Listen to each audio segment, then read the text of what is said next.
The air in the courtroom is thick with the heat wave, but the chill comes from my son's lawyer. Mr. Sterling's grasp on reality is tenuous, Your Honor. He obsesses over mundane objects, like this old ink pen, believing it holds some great significance. My son, James, nods gravely, while his wife, Karen, watches me from the gallery. Her expression isn't one of concern. It's the cool, satisfied look of a predator who has cornered its prey. This isn't about my health. It's an execution disguised as a competency hearing. Just 6 months ago, they were in my townhouse, admiring the cherry wood mantelpiece. "This place must be worth a fortune, Dad," James had said, running a hand over the polished wood. Karen added, "At least $340,000 in this market. It's a lot for one person to manage." Her voice was sweet, but her eyes were taking inventory. The smell of old paper and lemon polish filled the air, a scent I'd always associated with home. Now, it just reminds me of their cloying greed, a stench that has seeped into the very walls. I'd offered them coffee, the good beans Eleanor always liked. Karen waved it away with a flick of her wrist. "Oh, Leonard, you shouldn't be bothering with all that." The condescension was a physical thing, a pressure in the room. They weren't visiting an active retired notary. They were inspecting a property, checking for cracks in the foundation, not of the house, but of its owner. They saw me as a relic, a dusty caretaker for their future inheritance. Their entitlement was a language spoken in sighs and impatient glances at their phones. Later, that evening, I sat in my study and opened my old notary case. The leather was soft and worn, a testament to 40 years of service. Inside, nestled in maroon velvet, was the ink pen. My son thinks it's a worthless trinket from a bygone era. He has no idea it's the very instrument I used to sign the deed transferring this house into his mother's name and mine decades ago. He thinks the pen is a symbol of my confusion, but he's forgotten the power a single, precise instrument can hold. Back in the courtroom, the heat is oppressive, the window air conditioner rattles, fighting a losing battle against the Monday noon sun. It creates a monotonous drone, a soundtrack for my public dismantling. I focus on the hard, cool surface of the defense table, a stark contrast to the warmth of my own skin. I feel sweat trickle down my temple, but my blood runs cold. I look at James. He won't meet my eyes. He is a stranger in a well-tailored suit, selling a story I never wrote. Their lawyer, a slick young man named Peterson, presents his evidence. He projects a photo of a utility bill I paid 3 days late onto a screen. "A sign of cognitive decline," he declares. He mentions a time I misplaced my car keys, conveniently omitting that I found them 10 minutes later. It's a mosaic of trivialities, each piece carefully selected to paint a portrait of incompetence. He's not arguing facts, he's crafting a fiction, and the judge is his primary audience. "Mr. Sterling," Peterson says to James, his voice dripping with false empathy, "could you describe your father's state of mind these last few months?" James clears his throat, adjusts his tie. He's just not the man he was. He gets confused, forgets things. We're worried he's a danger to himself. The lie is so smooth, so practiced. He's been rehearsing this, turning a lifetime of father-son moments into a weapon against me. The betrayal is a physical pain, sharper than any broken bone. I close my eyes for a second, and I can almost hear Eleanor's voice. She never trusted James's easy charm, the way he could smile while his eyes remained cold. "He's got your looks, Leo, but he has a hole in him where his heart should be," she'd told me once after he'd spun some story to get money from her. I had defended him then, defended him 1,000 times. I see now that she wasn't being cruel. She was being observant. She saw the rot before I did. Peterson brings up my daily walks, my routine of visiting the park 6 blocks from my house. He frames them as aimless, pathetic wanderings of a man lost in a fog. He just walks, for hours sometimes. He doesn't talk to anyone. He just stares. James confirms this with a sad, dutiful nod, but that was only half the truth. I wasn't just walking. I was pacing out distances, refreshing my memory of every property line, every easement, every detail of the neighborhood I helped certify over the years. The memory of James's last visit before this whole nightmare began. is suddenly sharp and clear. He'd come alone, smelling of expensive cologne and desperation. It was the same old story. A surefire investment, a once-in-a-lifetime opportunity. He needed a loan, a significant one. When I told him my retirement funds were locked in, his pleasant mask slipped. "This house is a gold mine, Dad. You're sitting on it. It's selfish." The word selfish hung in the air between us. Ugly and final. Ugly and final. Karen's influence was more subtle. A poison dripped slowly over months. She'd talk about her friend's parents moving into a lovely, assisted living community. "They handle everything for you, Leonard. No more worrying about bills or property taxes. It's true freedom." All the while, her gaze would drift around the room, caressing the silver candlesticks Eleanor loved, lingering on the grandfather clock in the hall. She wasn't selling me on a new lifestyle. She was measuring for new curtains. The ink pen became a point of contention. One afternoon, while I was sorting through old files, Karen picked it up from my desk. Its marbled maroon casing gleamed under the lamplight.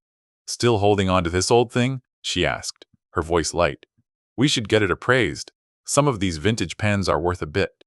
The casual, predatory assessment of its monetary value, of an object that held only sentimental worth to me, was a quiet declaration of war. She saw only price tags. I glanced at my lawyer. He's a public defender, a boy barely 30, with earnest eyes and a suit that's a size too big.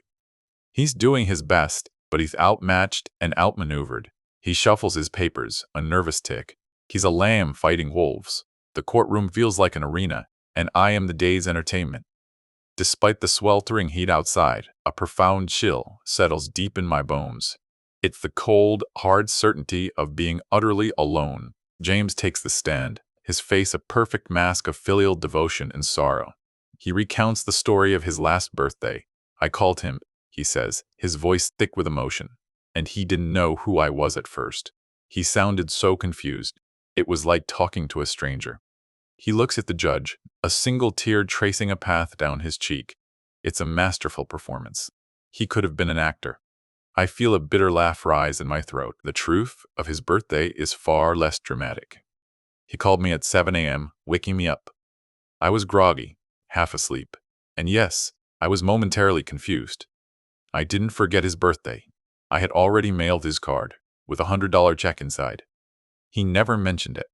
He was expecting a grander gesture, a down payment on his latest scheme. The check was an insult to him. His feigned hurt in this courtroom is nothing more than weaponized disappointment. My senses feel strangely acute. I can smell the acidic scent of old paper from the stacks of evidence files on Peterson's table. It's a smell I know intimately from my decades as a notary. The scent of binding contracts, of last wills, of deeds that change lives with the stroke of a pen. It doesn't smell like decay to me. It smells of permanence, of law, of power, held in carefully chosen words. It smells like the trap I laid 34 years ago. Peterson projects a photograph of my desk onto the screen for the entire court to see. It's cluttered, yes. Papers, books, my reading glasses, and right in the center, the ink pen in its stand. "Your Honor, is this the desk of a man who can manage his affairs? He treats this worthless pen like a crown jewel." The quiet judgment in the room is a wave of pressure. I look at Karen. The smoke on her face is triumphant. She believes they have already won. The judge, a woman named Esposito with tired but intelligent eyes, turns to me. "Mr. Sterling, do you have a response to this? Why is this pen so important?" Her tone is not unkind, just weary. For a moment, I am tempted to unleash the fury coiling in my gut. I want to tell them everything, but the plan requires patience. It requires them to believe in their own narrative. I simply shake my head and whisper, "It was a gift. The lie tastes like ash."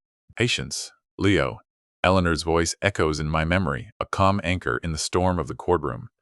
We were playing chess in the garden. I was about to make an impulsive move. She put her hand on my arm. "Let them think they see your whole strategy. The cleverest traps are the ones the quarry walks into willingly, believing it's their own idea." She took my queen 5 moves later. I never forgot that lesson. Let them see an old man. Let them underestimate me. James now describes finding me in my study late one night, just sitting in my leather chair in the pitch dark. He didn't even respond when I called his name, Your Honor. He was just gone, vacant. He presents this as the ultimate proof of my mental decay. He paints the picture of a man whose mind has finally gone dark. But that was only half the truth. I wasn't vacant. I was listening with perfect, chilling clarity. The truth of that night was that I hadn't turned on the lights for a reason. An old heating vent connects my study to the living room below, a quirk of the townhouse's construction. I'd heard their car pull up, and I sat in silence. I heard the clink of glasses. Their voices, though low, carried perfectly up the duct. They weren't there to check on me. They were there to toast their victory, believing I was upstairs, lost in a senile slumber. The lawyer says the competency hearing is a slam dunk. Karen's voice sharp and clear. 6 more months, tops, and we can list the house. Think of it, Jamie. The clean slate. My own son's reply was a low murmur, but the sentiment was clear. He was celebrating my demise, carving up my life before I was even gone. The cold that entered my heart then was absolute. It wasn't sadness. It was the stark, clarifying chill of purpose. I look at James in the witness box now, this stranger wearing my son's face. He is composed, sorrowful, playing his part to perfection. He has my chin, my brow, but none of my substance. He is a hollow man, filled only with wants. For the first time, I don't see the boy I raised, the child I loved. I see a man I do not know, and a profound, desolate pity rises in me. Not for myself, for him. The defense calls Leonard Sterling to the stand. My young lawyer's voice cracks slightly. A wave of murmurs ripples through the gallery. I rise slowly, my joints stiff. My body feels all of its 72 years, but my mind is a sharp, honed blade. From my worn leather briefcase, I retrieve a single, slim file folder. It contains only 2 sheets of paper. It is all I will need. My heart isn't pounding. It is steady. It is ready. As I pass the plaintiff's table, I catch Karen's eye. She gives me a look of such profound, condescending pity, it's almost comical. It's the look you give a dog you're about to put down. She thinks this is it, the final act where the doddering old man will incriminate himself with his own confused words. She has no idea that this isn't my execution. This is the reading of her own last will and testament. And I am the sole executor. I take my seat in the witness box. The wood is warm and smooth beneath my hands. The room quiets. Judge Esposito leans forward, her expression unreadable. Mr. Sterling, you've heard the testimony. Your son and daughter-in-law are deeply concerned for your well-being. They believe you are no longer capable of managing your own affairs, particularly the disposition of your primary asset, your home. What is your response? I take a slow, deliberate breath, letting the silence hang. Your Honor, my voice is surprisingly steady, cutting through the humid air. My son is correct about one thing. I have been preoccupied lately, but not with confusion, with memory. I look directly at James. His practiced mask of concern flickers. For the first time, a sliver of uncertainty enters his eyes. I continue. Specifically, I've been remembering the details of March 12, 1989, the day my wife Eleanor and I purchased the townhouse. Peterson stands up. Objection, Your Honor, this is irrelevant. The petitioner's competency today is the issue, not ancient history. Judge Esposito holds up a hand. Overruled. Let him speak. I want to understand his state of mind. She looks at me. Continue, Mr. Sterling. This small victory is a jolt of energy. The ground is beginning to shift, ever so slightly, beneath their feet. They just haven't felt the tremor yet. Being a notary has its advantages, I say calmly. You develop an appreciation for the precise, binding power of language, for clauses and codicils, for the little details that people in a hurry tend to overlook. I open the file folder I brought with me. Inside is a pristine, notarized copy of the original deed to the townhouse. I slide it onto the ledge of the witness box. This is a copy of the grant deed, filed with the county clerk's office 34 years ago. I see James lean forward, squinting. Karen whispers something to him, a frantic hiss. They recognize the document, but they see it as just another piece of paper from a past they've already rewritten. They believe possession is everything. They have forgotten that ownership is defined not by who lives in a house, but by what is written in the documents that govern it. And I wrote those documents myself. My young lawyer finally seems to understand something is happening. He stands, his posture a little straighter. Your Honor, we'd like to submit this document into evidence. Peterson scoffs. A 30-year-old deed, what could it possibly prove? But his bravado is starting to fray at the edges. Doubt is a corrosive acid, and it's beginning to eat away at his polished confidence. Judge Esposito nods. So entered. Mr. Sterling, please explain its relevance. It's not the deed itself that's important, Your Honor. It's a specific clause on page 2, a reversion clause. A ripple of confusion goes through the courtroom. Even the judge looks intrigued. My wife, Eleanor, was a brilliant woman. She was also cautious. She worried about what might happen down the line, about protecting our assets, not just for our son, but from him, should the need ever arise. James's face has gone pale. I let the weight of that statement settle in the room. Protecting our assets from him. The words hang there, an indictment years in the making. I look at James, my son, the man who called me incompetent. The boy who I taught to ride a bike, who I helped with his homework, who I'd bailed out of trouble more times than I can count. The sorrow I felt earlier is gone, replaced by something cold and hard as granite. The clause is quite specific, I continue, my voice gaining strength. It states that should any legal action be initiated by a direct heir to declare either of the primary owners mentally or financially incompetent for the purpose of seizing control of the asset, full and indivisible title immediately reverts to the other named owner. Or, if one is deceased, to the surviving owner's estate, to be disposed of at their sole discretion. The silence in the courtroom is absolute. Peterson snatches the copy of the deed, and his eyes scan the page, his finger tracing the lines of text. I watch his face. The moment of comprehension is a beautiful thing to behold. His jaw tightens. The color drains from his cheeks. He looks up from the paper, first at me, then at his client. The look he gives James is one of utter fury. He's been played. More than that, he's been made a fool of. This is outrageous. It's an absurdly punitive and speculative clause. Peterson sputters, his composure shattered. Judge Esposito raises an eyebrow. Absurd or not, Mr. Peterson, was it legally executed? Was it notarized and filed correctly? She looks at me. I give a slight nod. It was, Your Honor. I notarized it myself. The seal is perfectly clear. My notary license number was 481516. I was in good standing then, as I was for my entire 40-year career. Karen is on her feet now, her face a mask of disbelief and rage. He's making it up. He's a confused old man. He could have faked this. Judge Esposito bangs her gavel sharply. Sit down, Mrs. Sterling. I will have you removed for contempt. The document has a county clerk's stamp and a file number. We can verify its authenticity with a single phone call. Do you wish me to make that call? Karen sinks back into her seat, her face ashen. I turn my attention back to the pen, the object of their scorn. They called this pen a worthless trinket, a symbol of my failing mind. I pick it out from the evidence table, its weight familiar and comforting in my palm. Its maroon casing feels cool against my skin.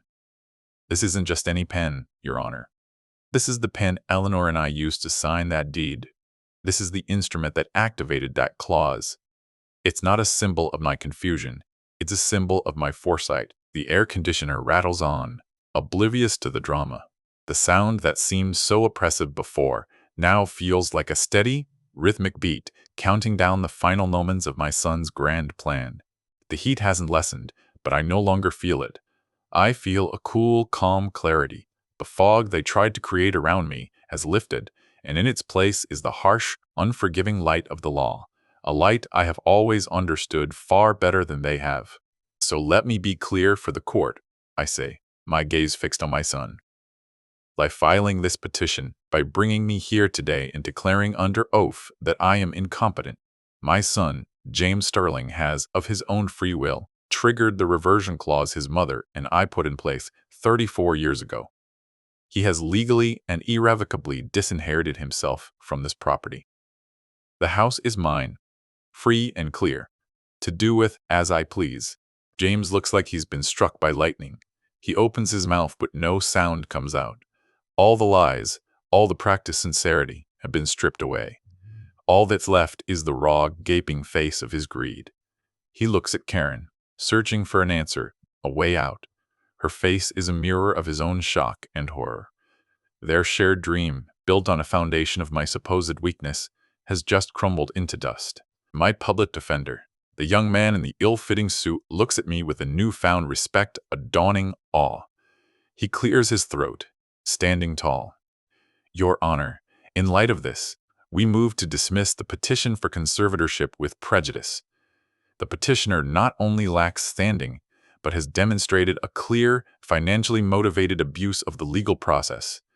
He sounds like a different man.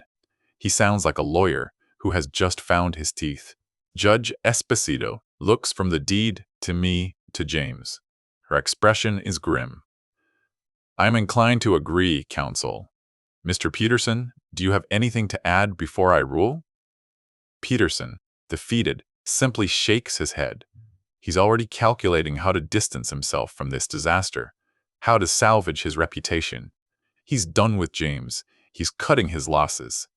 The courtroom is a ship going down, and he's the first rat to jump. The memory of that night, listening to their gleeful plodding through the heating vent, returns. I can hear Karen's voice. 6 more months, tops, and we can list the house. Her certainty was so absolute, her contempt for me so complete. She saw me as an obstacle, a piece of furniture to be cleared out. She never once considered that the old furniture might have been booby-trapped. The taste of victory is not sweet. It is metallic and cold, like justice itself. I remember my Eleanor, sitting across from me at the kitchen table as we drafted that clause. Is this too cruel, Leo? She had asked, her brow furrowed. I had replied, it's a shield, not a sword. It will only ever be used if he tries to hurt us. We hoped it would be a dead letter, a forgotten piece of legal caution. We never wanted it to come to this. But she knew our son. She knew the hole in his heart. The judge's voice cuts through my thoughts, sharp and final. The petition is dismissed with prejudice. I find the petitioner's claims to be without merit and brought in bad faith. She looks directly at James and Karen. This court does not take kindly to attempts to manipulate the conservatorship process for financial gain. You are skating on very thin ice. Consider this your only warning. Her gavel comes down with a crack that echoes like a gunshot. The sound seems to break the spell. James finally finds his voice, a desperate, strangled cry. Dad, wait, it wasn't like that. We were just worried. His words are hollow, meaningless. He's not apologizing for the betrayal. He's apologizing for getting caught. He's like a child whose hand has been slapped away from the cookie jar, shocked not by his own transgression, but by the sudden, unexpected consequence. His sorrow is for himself, and himself alone. I stand up from the witness box, my legs feeling stronger than they have in years. I gather my file and my pen. I don't look at him. I don't look at Karen. To look at them would be to acknowledge a connection that no longer exists. They are no longer my family. They are just people in a room, architects of their own ruin. I walk past their table without a word. The courthouse doors push open into a wall of oppressive heat. But the air feels different now. It smells of hot pavement and freedom. The relentless drone of the city seems less chaotic, more like a symphony of life moving forward. The humiliation I felt walking in has been scoured away, replaced by a quiet, unyielding calm. The public arena where they tried to shame me has become the stage of their own undoing. My young lawyer rushes to catch up with me on the courthouse steps. Mr. Sterling, that was incredible. I've never seen anything like it. He's beaming, flushed with the victory. What are you going to do now? I pause at the bottom of the steps, the sun warm on my face. I look back at the imposing stone building, a place of judgment.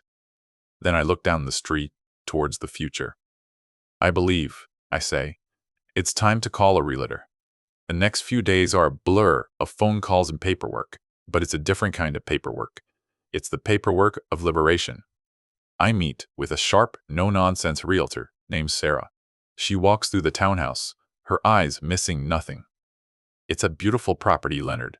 Strong bones. We can have it listed by Friday. With this market, it won't last the weekend. There is no pity in her voice, only professional respect. It's a refreshing change. James calls. Over and over. I don't answer. He leaves rambling, desperate voicemails. First, he is angry, accusing me of setting a trap. Then he is pleading, reminding me that I'm his father, that family is everything. The hypocrisy is breathtaking. He only values family when it serves his interests. He leaves a final message, his voice cracking. You can't do this, Dad. You can't just erase me. But he is the one who handed me the eraser. Karen tries a different approach. She shows up at the door, holding a Tupperware container of what smells like burnt casserole. Her face is arranged in an expression of deep remorse. Leonard, we made a terrible mistake. We were just so scared for you. The performance is as transparent as it is insulting. I don't open the screen door. The visiting hours are over, Karen, I say, my voice flat. I close the main door under sputtering excuses. I pack up the house room by room. Each object holds a memory, but the process isn't sad. It's a shedding of skin.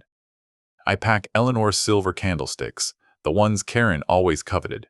I wrap them carefully. They will go to my niece, Eleanor's sister's daughter, a quiet, kind soul who sends me a card every Christmas without fail. She never asked for anything. She will get everything that matters. The scent of old paper and lemon polish is slowly replaced by the smell of cardboard boxes and packing tape. It's the smell of a life being dismantled and reassembled. I find an old photo album, and there's James as a little boy, maybe 6 years old, sitting on my shoulders. His laugh is pure joy. A pang of sorrow hits me, a ghost of the love I once felt. But it's a faint echo, a signal from a distant star that has long since burned out. Sarah calls on a Thursday morning. We have an offer, Leonard, a young doctor and his family. It's $20,000 over asking price, all cash, no contingencies. The number is staggering, a life-changing sum. It's more than James and Karen could have dreamed of. But the money itself is secondary. It's the finality of it. It's the clean, sharp cut severing me from the life they tried to steal. There is a final piece of paperwork to handle, a legal formality, a restraining order. My new lawyer, a man Sarah recommended, drafts it with brisk efficiency. It names both James and Karen. It forbids. I go to my study for the last time. The room is mostly empty now, with pale squares on the walls where pictures used to hang. The heating vent is just a grate in the floor. Silent. The memory of their voices, their casual betrayal echoing up from below, has lost its power to wound me. It's just a fact now, a piece of data I used to make a final, irrevocable calculation. I find a small, forgotten box in the back of my desk drawer. Inside is a class photo from James's 6th grade class. He's in the front row, a gap-toothed grin on his face. He looked so much like me then. I stare at the photo for a long moment, trying to find the path that led from that innocent boy to the grasping stranger in the courtroom. But there is no map for that kind of journey. It's a wilderness of choices, and he got lost in it. The day of the closing is bright and sunny, a stark contrast to the oppressive heat of the courtroom hearing. My hand is steady as I sign the final sales documents. The pen the escrow agent gives me is a cheap plastic Bic. It feels flimsy, disposable. I think of my old maroon pen, now packed safely away. Some instruments are for building a life. Others are for signing it away. It's important to know the difference. As I leave the title company office, my phone buzzes. It's a text from an unknown number. You will regret this. Karen's impotent fury, typed out in a desperate final volley. I don't feel anger. I don't feel anything at all. It's like hearing static on a radio. I delete the message without replying. There is nothing left to say. There has been nothing left to say for a very long time. I booked a flight, one way, to a small coastal town I visited with Eleanor on our honeymoon, a place of quiet beaches and the constant rhythmic sound of the ocean. A place with no memories of James or Karen. A place where I am not a father, not a victim, not a litigant, just a man. A man with a full bank account and an empty address book. The moving truck rumbles away down the street, taking the last of my things to a long-term storage unit. I stand in the empty townhouse one last time. The rooms echo. The afternoon sun slants through the windows, illuminating dust motes dancing in the air. It's no longer my home. It's just a house, a property, an asset that has been liquidated. The emotional attachment has been cauterized. My phone buzzes again. It's my niece. She's received the package. Uncle Leo, she writes, I don't know what to say. Grandma's candlesticks. They're beautiful. Are you sure? I type back a simple reply. They were always meant for you. It's the truth. Some things are not about blood, but about character. And her character has always been true. I walk through the silent rooms, my footsteps echoing on the bare hardwood floors. The grandfather clock is gone. The cherrywood mantel is just a piece of wood. The house feels hollow, a shell. But I do not feel hollow. I feel lighter. I feel as though I have put down a heavy burden I didn't even realize I had been carrying for years. The burden of a love that was not returned. Before I leave, I stop in the study. I run my hand along the dusty bookshelf. All those years of certifying documents, of witnessing signatures, of believing in the power of a person's word backed by their name on a piece of paper. My son believed it was all just a formality, a relic of a bygone age. He learned too late that the old ways, the old words still have power.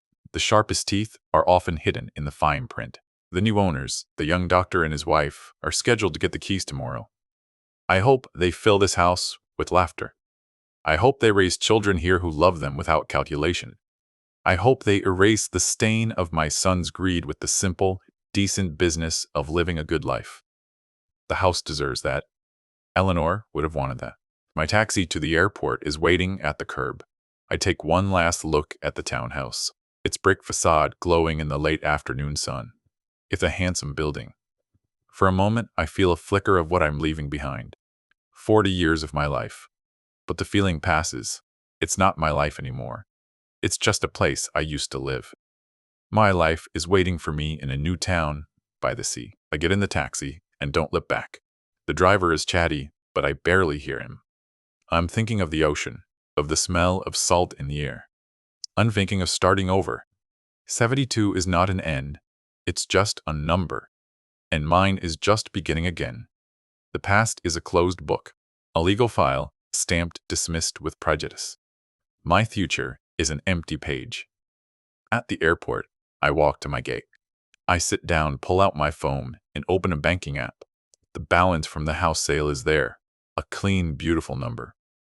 I transfer a significant portion to a new account, one I opened for my niece's children's college fund. I type a simple memo from Eleanor. Then I open a new text message addressed to my lawyer. It contains just 2 words, execute the will.